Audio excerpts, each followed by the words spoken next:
বন্ধুরা, আজ আমি বানাবো কুলের টক ঝাল মিষ্টি চাটনি। তো একটু দেরি হয়ে গেল ভিডিওটা দিতে, অনেক দিন আগেই ভিডিওটা করা ছিল, তো ভাবলাম আজকে আপলোড করে দিই।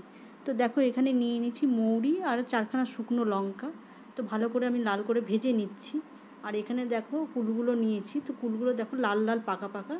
আর কুলগুলো আমি কিছুক্ষণের জন্য জলে ভিজিয়ে দিয়েছিলাম, প্রায় হয়তো আধ ঘন্টার জন্য। তো কুলগুলো দেখো ভিজে গেছে, তোমরা বুঝতেই পারছো কতটা সুন্দর ভিজেছে। আর এইভাবে প্রত্যেকটা কুল দেখো আমি ফাটিয়ে নিচ্ছি, যাতে চিনির রসটা কুলের মধ্যে পুরোপুরি টেনে নেয়।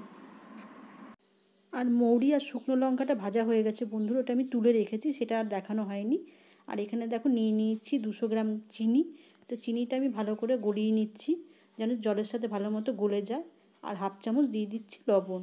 তো লবণ আর চিনিটা ভালো মতো ফুটে গেলে আমি দিয়ে দেবো কুলগুলো।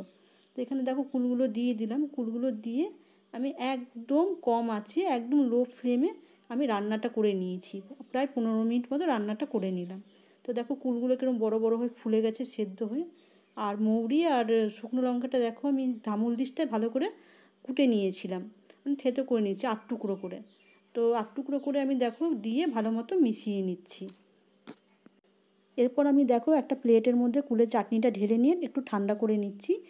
আর মৌরিটা আর শুকনো লঙ্কাটা আমি আধকুটো কেন করেছি বন্ধুরা, যাতে ভাজা মৌরিটা যখন দাঁতে পড়বে তখন যেন সুন্দর একটা সেন্ট বেরোয় আর খেতেও যেন ভালো লাগে।